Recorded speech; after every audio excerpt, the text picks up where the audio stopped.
तभी एक सखा ने जाकर के ठाकुर जी को संकेत किया, लाला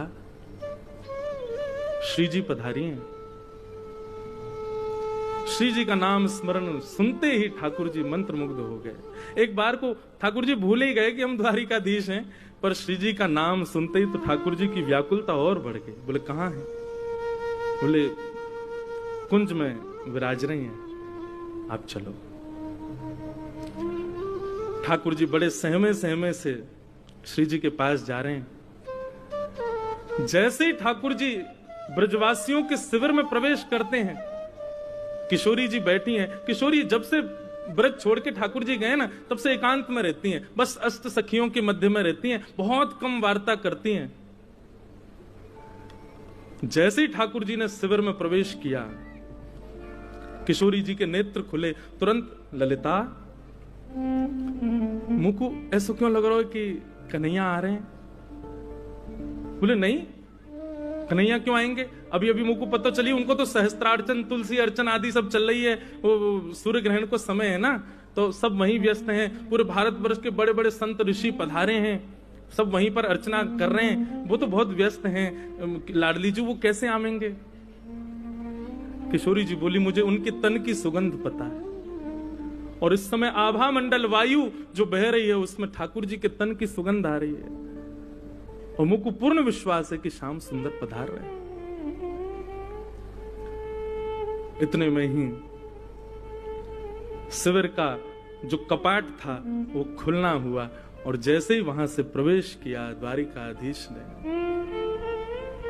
देख करके सब सखियां भाव विह्वल हो गई। किशोरी जी भाव विह्वल नहीं हुई, नीचे नेत्र करके बैठी हैं। पता है कि ठाकुर जी आ गए, पर देखूं कैसे, किस अंग को पहले देखूं? 100 वर्षों की प्रतीक्षा। चरणों को देखूं, हस्तकमल को देखूं, मुखमंडल को देखूं, कहां से प्रारंभ करूं देखना? ठाकुर जी जहां खड़े वहां से मुंह इतर करके श्री जी बैठी। कैसे देखूं, किसको पहले देखूं? ललिता विशाखा को थोड़ी सुध आई। श्री जी के बगल में स्थान था, वहां आसन ठाकुर जी का पधराया, इत्र का छिड़काव किया, गुलाब जल बिछाए। आओ लालन विराजो। ठाकुर जी बोले नहीं। अपना मुकुट उतार करके श्री जी के चरणों में रखे, और श्री जी के सिंहासन से टेक लगा के ठाकुर जी चरणों में विराजमान हो गए, चरणों में बैठ गए। और स्वयं द्वारिकाधीश अपने कर कमलों से श्री जी के मुखमंडल को अपनी ओर करते हैं, और कितना सुंदर स्वरूप है श्री जी का। हे श्यामा जी, वैसे तो आप निरंतर द्वारिका में भी हम रहे तो हमारे चित्त में रहते हैं, पर निरंतर आपके हर बार के रूप की वर्णन कहा करूं? हर बार एक नयो रूप से दिखे आप में। ऐसा लगा आपको देखकर कि शायद पहले मैंने कभी देखो ही ना, ये तो कोई नया रूप है। रूप तो वही है, लेकिन वाकई कांति ऐसी अद्भुत है जाए कि हर बार ऐसा लगे कि मैंने कोई नया रूप देखो। आपके रूप की बलैया। और जैसे किशोरी जी का मुख अपनी ओर किया, श्री जी के नेत्र ठाकुर जी के नेत्रों से मिले। अब श्री जी भी अपने सिंहासन से उतर करके नीचे विराजमान हो गए, और विराजमान होकर के कहती हैं, श्याम सुंदर 100 वर्ष की प्रतीक्षा के बाद आए हो, कछु दोगे नहीं मुझको? ठाकुर जी बोले, जो मांगोगे सो देंगे, आप आज्ञा करो एक बार, कहा चाहिए? बोले, जा दिन आप ब्रज छोड़ करके गए, हमसे एक वचन लेकर के गए कि हे श्यामाजू, एक अश्रु बिंदु भी यदि पृथ्वी पर गिरा तो मैं अपनी लीला उसी समय संवरित करके प्रस्थान कर जाऊंगा। यदि आप चाहती हैं कि आगे की लीला संवरण हो, आगे की लीला व्यवस्थित चले, तो आप मुझे वचन दीजिए कि एक अश्रु बिंदु भी आपके नेत्रों से नीचे पृथ्वी पर गिरना नहीं चाहिए। प्रलय आ जाएगा, पृथ्वी रसातल में चली जाएगी। आपके वह वचन को निर्वहन करते भाई आज 100 वर्ष है गए, एक अश्रु बिंदु भी मेरे नेत्रन से नहीं आई है।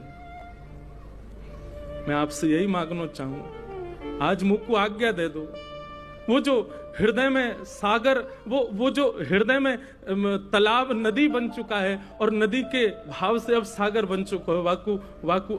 वाकु अब यहां से प्रस्थान करन दो, मुकु रोवे को वरदान दे दो। मैं थोड़ा रोना चाहूंगा। 100 वर्षन से 2 कार्य श्री जी ने नहीं किए। एक तो सोई नहीं है, दूसरी नेत्रों से एक अश्रु बिंदु भी प्रकट नहीं किया है। और आज ठाकुर जी के उस मधुर रूप को देख करके श्री जी कहती हैं, आप आज्ञा करो। ठाकुर जी भाव विह्वल हो गए, हृदय से लगा लियो। चिन्मय चैतन्य स्वरूप श्री जी और ठाकुर जी एक दूसरे में विलीन हैं लगे। सब सखियां रूप को देख करके आनंदित हैं लगी। ठाकुर जी के द्वारिकाधीश रूप से वह रूप को धुला करके अब वृंदावन चंद के रूप में उनको तैयार करने लगी। टेढ़ो पाग टेढ़ो से मुकुट सिर पर धारण करायो, कारी कमरी पहनाइए, हाथन में शंख चक्र गदा पद्म थे, 2 भुजा वाले ठाकुर जी है गए। कर में मुरली पधरा दई, ठाकुर जी की कारी कामर डाल करके चंदन को इत्र लगायो, ठाकुर जी की मधुर पत्रावली को श्रृंगार करके श्री जी के बगल में बैठा दिए। द्वारिकाधीश साक्षात कृष्ण रूप दिख रहे हैं। सब सखियां सहचरियां इस रूप को देख करके कह रही हैं, लाला 100 वर्ष पहले के रूप को देख करके आज तक जीवित रही, अब आज यार युगल रूप को देख के आगामी 100 वर्ष तक तुम ना भी दिखोगे तो भी रह लेंगे, बस आज दिख गए यही बहुत है।